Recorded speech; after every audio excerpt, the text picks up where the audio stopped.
السلام عليكم ورحمة الله وبركاته، عاملين ايه؟ يا رب تكونوا بخير. النهاردة شرح جديد، عمل اكتر من قناة على حساب جيميل واحد، او لو عندك قناة ممكن تعمل منها اكتر من قناة. طريقة سهلة وبسيطة. انت لو عندك لابتوب او كمبيوتر او تليفون، انت هتفتح متصفح زي ما انت فاتحه كده من على التليفون. طريقة سهلة وبسيطة، هتفتح جوجل وتكتب يوتيوب وتفتح متصفح من على جوجل.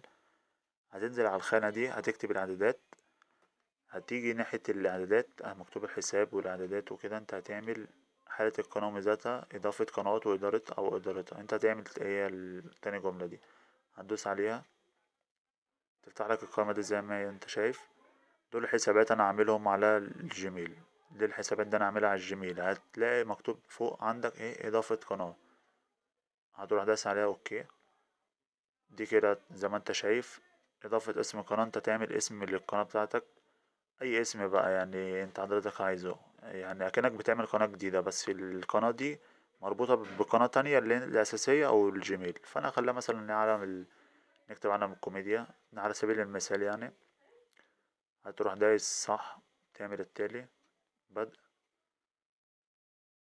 هتفتح لك كده انت خلاص القناة اتعملت. كده يعتبر القناة اتعملت، اتربطت بالحساب الجيميل واتربطت بالقناة الأساسية يعني عالم الكوميديا. في بقى انت ممكن تعملها تخصيص وتعملها تحط لها بقى صورة وتكتب أي حاجة عليها.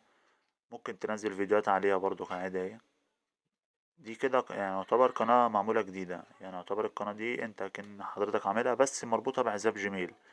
فايدتها ايه؟ فايدتها اللي انت ممكن تعمل اكتر من قناة، يعني ممكن تعمل بتاع 100 قناة مثلا.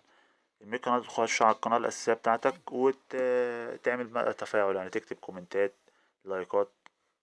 لو انت مثلا نزلت على القنوات دي فيديوهات كلهم مربوطين بحساب الادسنس واحد، والفلوس هتجيلك في حساب الادسنس يعني. كلهم هيبقوا مربوطين بنفس القناة. طبعا لو هتحمل بقى فيديوهات عليها واي حاجة، تحميل فيديو مثلا لو انت عايز اي فيديو تحمله.